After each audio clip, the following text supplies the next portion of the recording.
In competitive Pokemon battling, each Pokemon on a team will typically fill either a more offensive or defensive role. A Pokemon's role is heavily influenced by their base stats, typing, access to a certain ability, or access to a certain move, and most Pokemon aren't flexible enough to be able to fill multiple of these roles on a team. However, in this video, I will be discussing Pokemon that are flexible enough to be good both offensively and defensively. I'm considering both Pokemon that have completely separate modes from offense to defense, and Pokemon with more hybrid modes. By completely separate modes, this means that a certain set is completely focused on offense or completely focused on defense, but not both at the same time. These modes will tend to use an alternate ability, alternate held item, and alternate moveset to help with that role as well. For more hybrid modes, this means that a Pokemon has both offensive and defensive attributes that it uses on the same set at the same time, although they could absolutely be focused on one mode at a time if they really wanted to. I will be considering their offensive and defensive use in the context of Scarlet and Violet VGC, mostly the last few VGC regulations, F, G, and H. And unlike some of my previous videos, I don't think any of the entries will apply to singles. With all that being said, let's look at the best Pokemon that can be used both offensively and defensively. Starting off, we have Volcarona. When looking at Volcarona's stats, the first thing that jumps out at you is probably its high special attack and speed stat that could potentially make it a great offensive Pokemon. And this is absolutely true, especially since Volcarona gets Quiver Dance, one of the best setup moves for special attackers in the game, as it raises special attack, special defense, and speed by one stage. As a bug fire type, it has great stab options, with Bug Buzz being its best special bug move, and Heat Wave probably being its best special fire move since it deals spread damage, although Fiery Dance, Overheat, and Flamethrower are also good options. It also gets access to Giga Drain, which is great for hitting the water and rock types for super effective that resist fire. These offensive sets typically use leftovers, as passive recovery is great to have when setting up with Quiver Dance. Now it might seem that Volcarona's main role is only on offense, but it has a great defensive mode too. Volcarona gets access to Rage Powder, a move that forces opponents to target the user. Combined with its ability Flame Body that can burn attackers that make contact, Volcarona is great for support too. It also gets Will-O-Wisp if you want a more consistent way to burn your opponents, Struggle Bug, a stab spread damaging move that lowers opponent's special attack by one stage, Tailwind, one of the most consistent forms of speed control, and Morning Sun if you want recovery. These more defensive sets tend to also use the leftovers, but may use other items as well, like the Rocky Helmet or a Citrus Berry. Next, we have Maushold. Other than its speed stat, Maushold's stats are actually quite bad, but due to its great abilities and great move pool, it is very versatile. Starting off with its more offensive mode, which typically uses the ability Technician and the attacking move Population Bomb. Population Bomb is the signature move of Maushold, and it is a unique multi-strike move that can hit a maximum of 10 times. This set will almost always use the wide lens, as it increases the accuracy of Population Bomb to be 99% accurate.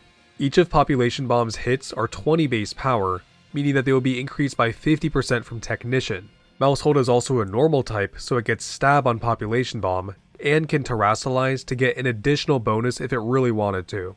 So even with Maushold's low attack stat of 75, which is lower than a Furret, all of these modifiers in place make Population Bomb an insanely powerful attack. In fact, it can get up to an average expected base power of about 568 with all those previously stated modifiers in place. This probably isn't even its most common mode though, as its defensive and supporting tools are arguably better. One of Maushold's other abilities is Friend Guard, which reduces the damage an ally takes by 25%.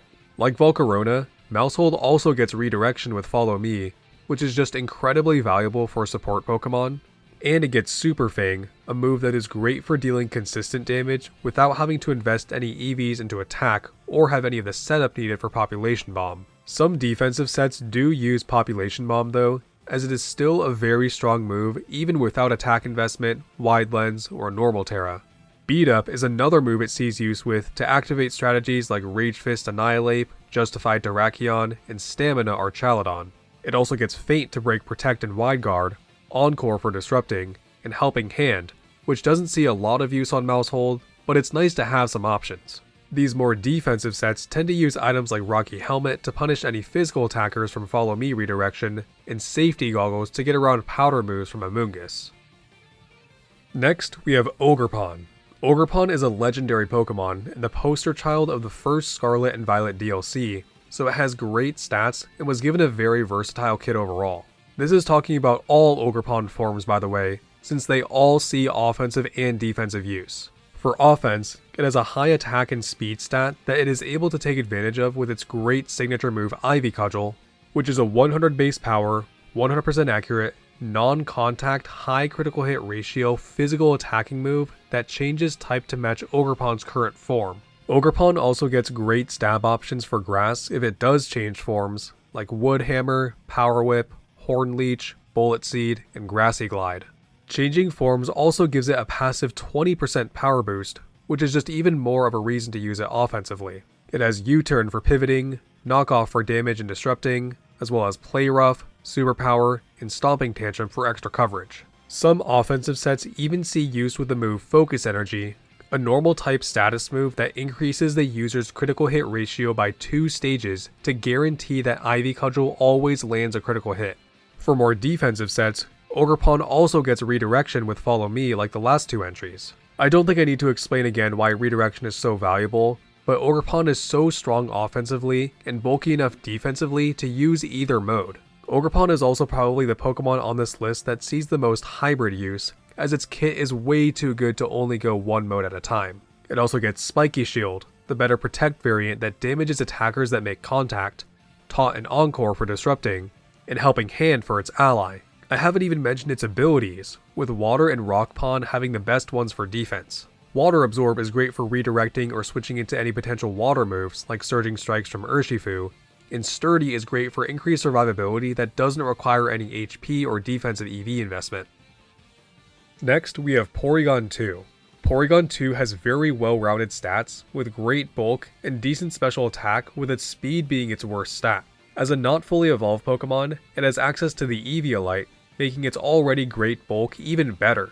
Its speed being low is actually a complete non-issue, as it allows it to thrive in Trick Room. Speaking of Trick Room, its main role is as a bulky Trick Room setter and sweeper, thanks to its ability, typing, and move pool. Porygon 2 gets the ability Download, which increases the user's attack or special attack by 1 stage depending on what defensive stat of the opponent is lower. If you get a special attack boost, you're essentially going into the battle with +1 special attack from Download and +1 defense and special defense from the Eviolite, making Porygon 2 an instant offensive and defensive threat. Recover is great for staying alive, and for attacking moves, Terra Blast is actually a great option. It defaults to being a special attacking normal type move, which is something that Porygon 2 would want to use anyway as a special attacking normal type. If you do decide to Terra, it remains a stab move of whichever Terra type you want, with Fighting and Fairy probably being its most common options. A neat thing to note that actually can come into play is that if Porygon 2 gets a physical attack boost from Download and uses a Terrastalized Terra Blast, it can become a physical move and actually take advantage of that seemingly useless +1 attack boost. Other common attacking moves include Ice Beam and Thunderbolt, and it even gets Psychic and Shadow Ball if you want even more coverage. Next, we have Incineroar. Would this video really be complete without mentioning the greatest support Pokemon of all time? Now, I'm sure you've heard a lot about how great Incineroar is for defense and support, because Intimidate, Parting Shot, Fake Out, and all that good stuff. For how good it is on the support side, and how well known it is for being a great support mon, its offense is still very good. These days, it really only uses Flare Blitz for Fire Stab and Knockoff for Dark Stab, but these go a long way. Incineroar only needs 20 attack EVs with a neutral nature to guarantee a one-shot on a 4 HP Golden Go with Flare Blitz. Depending on how physically bulky the set, Incineroar can definitely 2-shot and maybe even 1-shot an Indeedee female with an item boosted knockoff. It can consistently 2-shot grass types like Amoonguss, Whimsicott, Ogerpon Teal Mask, and Rillaboom, and steel types like Kingambit and Iron Crown with Flare Blitz. If you really wanted, you could use even more coverage moves, which Incineroar has no shortage of. It gets Thunder Punch, which could be good against the water types that resist Incineroar's Fire Stab, a whole bunch of fighting moves like Low Kick, Brick Break, Close Combat, and Drain Punch, which could be good against the other dark types that resist Incineroar's Dark Stab, Acrobatics, which could be good against the fighting types that resist Incineroar's Dark Stab, Iron Head, which could be good against the fairy types that resist Incineroar's Dark Stab, and Earthquake and Stomping Tantrum, which could be good against the fire and rock types that resist Incineroar's Fire Stab. No one ever really uses these moves since Incineroar needs space for its supporting moves, but the point is, Incineroar is not lacking in the moves department. Lastly, we have Flutter Mane, which was definitely the Pokemon that I was most hesitant to include on this list. On paper, Flutter Mane is built to be hyper-offensive. It has one of the highest speed stats of any Pokemon in recent formats, tying with Chien-Pao, Koraidon, and Miraidon.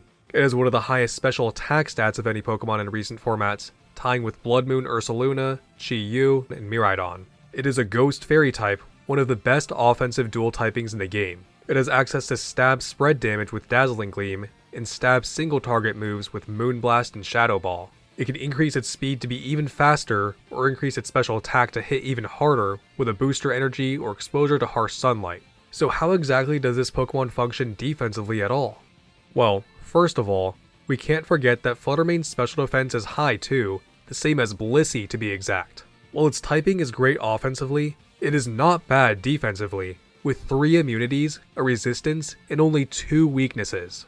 The Ghost typing gives it a natural immunity to Fake Out, allowing it to stay at max HP if it chooses to use a Focus Sash. While its HP and defense are low, they are still high enough to be workable. With the right investment, Flutter Mane can survive a Surging Strikes from a max attack Adamant Urshifu, a Glacial Lance from a max attack Brave Ice Rider, an Ivy Cudgel from a max attack Adamant Ogerpon, and a Cork Drive boosted Wild Charge from a max attack Brave Iron Hands. None of these calculations even had a defense boosting nature either, so you can still invest quite a bit in speed and special attack. For its more defense and support oriented moves, it typically uses Icy Wind or Thunder Wave for speed control, Taunt for disrupting, and Imprison if you want to lock Trick Room. Flutter Mane even gets Perish Song, which is a very specific strategy, but like the previous entries on this list, it's nice to have some options even if you'd rather pick something else.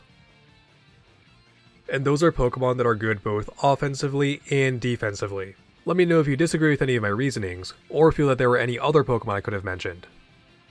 Anyway, if you want to support me and my channel, the best way to do so is just by leaving a nice comment. I do genuinely read all comments, and will try my best to respond to as many as I can. You can also click the join button and become a member, and I made the cost as low as possible at 99 cents USD. Members get a badge next to their name and early video access, but other than that, I really don't have any other perks for members. Keep in mind that these videos will be releasing on my normal schedule for non-members, so don't feel obligated at all to join unless you really want to support me and you are financially capable of doing so. Huge thanks to all my members. I really appreciate your continued support for the channel. Likes are also one of the ways in which YouTube determines if a video should be passed around to more people, so if you feel this video deserves it, I would appreciate it. Anyway, hope you enjoyed the video. Thanks for watching.